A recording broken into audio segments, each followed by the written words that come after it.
हरे कृष्णा। राधे राधे।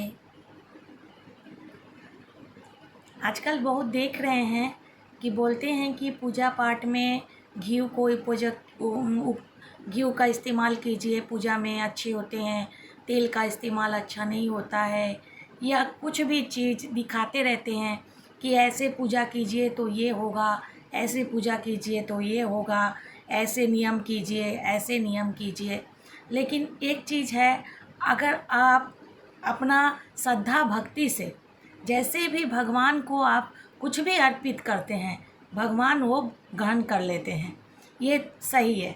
और कोई भी चीज़ देखिएगा, जितना भी आप सोचिएगा कि ऐसे करने से ऐसे होगा, ऐसे करने से ऐसे होगा, ऐसा कोई कोई बात नहीं है। क्योंकि भगवान हमेशा भक्त की भक्ति देखते हैं।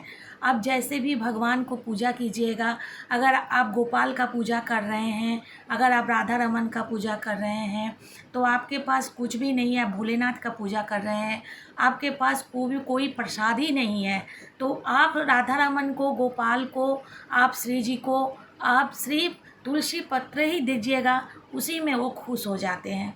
इसलिए ऐसा कुछ नहीं है कि भगवान को आपका जितना सामर्थ, आप वैसा ही भगवान को पूजा कीजिए, आपका जितना सामर्थ। लेकिन हाँ, पूजा में आपका भक्ति होना चाहिए, पूजा में आपको पूरा भक्ति होना चाहिए।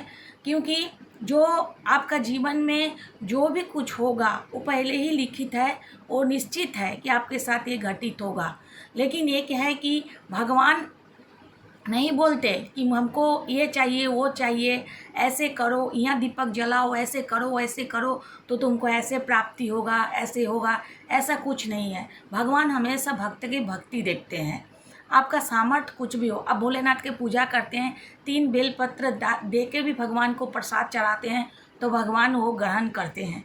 इसलिए कभी भी ये नहीं सोचिए कि मेरे पास प्रसादी नहीं है, मेरे पास सामर्थ्य नहीं है कि भगवान को हम प्रसाद कैसे चढ़ाएं, भगवान की पूजा क्या कैसे करें। भोलेनाथ के 1 लोटा पानी, या गंगा जल हो तो गंगा जल, नहीं तो शुद्ध पानी और 3 बेलपत्र से ही भोलेनाथ खुश हो जाते हैं। चंदन का आपके पास है तो चंदन आप इस्तेमाल कर सकते हैं भोलेनाथ के ऊपर, नहीं तो भोलेनाथ 1 लोटा पानी या 3 बेलपत्र से ही खुश हो जाते हैं।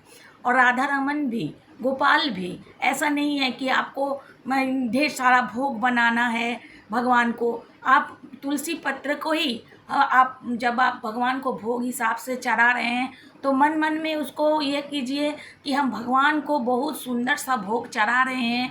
आपको जो भगवान को अर्पित करना है, आप जो जो चीज़ चाहते हैं कि हमारा राधा रमन को भोग चढ़ाएं, हम अपना कृष्णन भगवान को भोग चढ़ाएं, हम अपना राधा रमन को पूजा करें, श्री जी को पूजा करें, हम अच्छा से उसको मतलब भोग चढ़ाएं। अब उसको अपना मन में अपना सोच कर, आँख बंद करके सोचे कि हम वही वही भोग उस माने आप जो तुलसी पत्र रखे हैं जो प्लेट पे, आप सोचें कि आप वही वही प्रसाद उसमें रखा हुआ है, भगवान को शरण करके भगवान को मन से मानसिक भोग भगवान को चढ़ाएं। भगवान वही श्रद्धा से गान करते हैं।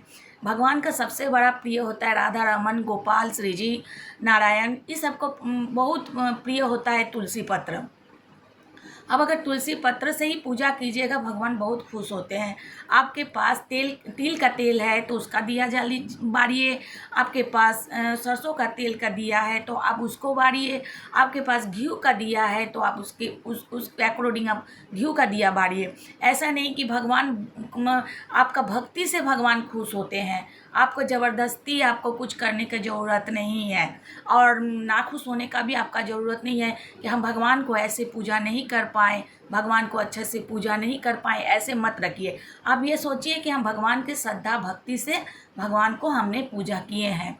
हाँ, और भगवान जी जहाँ पर आप भगवान जी को रखते हैं वहाँ साफ़ सुथरा रखने की कोशिश कीजिए, और भगवान जी को हमेशा श्रद्धा भक्ति से भगवान जी को पूजा कीजिए। राधे राधे। हरे कृष्णा।